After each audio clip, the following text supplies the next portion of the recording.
Hello everyone, welcome back to our channel Mouni's kitchen vlog.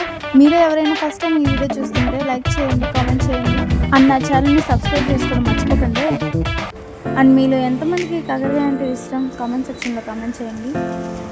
కాకరకాయ అని అనుకునే వాళ్ళు కూడా ఈజీగా తినేస్తారు. అసలు చేదనే కనిపించదు, చాలా టేస్టీగా ఉంటుంది. ఒకసారి ట్రై చేయండి. 1/2 కేజీ కాకరకాయలు తీసుకొని ఇలా కట్ చేసి పెట్టుకోవాలి. ఒక కడాయి పెట్టుకొని ఆయిల్ పోసుకొని ఆయిల్ హీట్ అయ్యాక జీలకర్ర వేసుకోవాలి.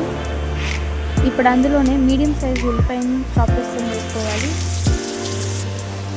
రుచికి తగినంత సాల్ట్ యాడ్ చేసుకోవాలి.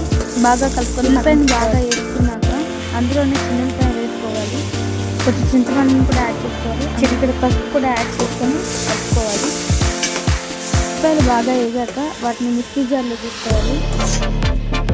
ఇప్పుడు అదే కడాయిలో మినపప్పు, పుట్నాల పప్పు, ధనియాలని యాడ్ చేసుకోవాలి. వీటిని బాగా ఫ్రై చేసుకోవాలి. బాగా ఫ్రై చేసుకున్న ఈ మసాలాను కూడా అదే మిక్సీ జార్లోకి తీసుకోవాలి.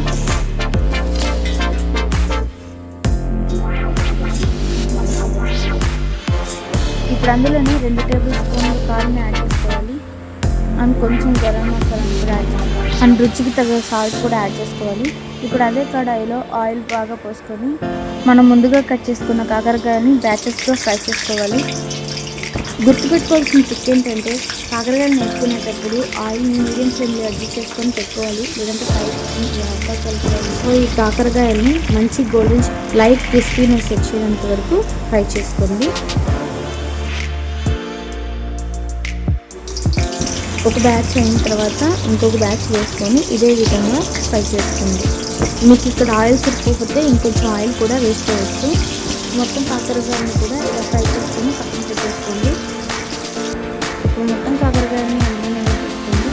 మనం ముందుగా గ్రైండ్ చేసుకున్న ఉల్లిపాయలను కూడా యాడ్ చేసుకోండి. ఇప్పుడు అందులో ఉన్న ఆయిల్ మొత్తం ఇంకిపోయేలాగా ఫ్రై అయిపోవాలి.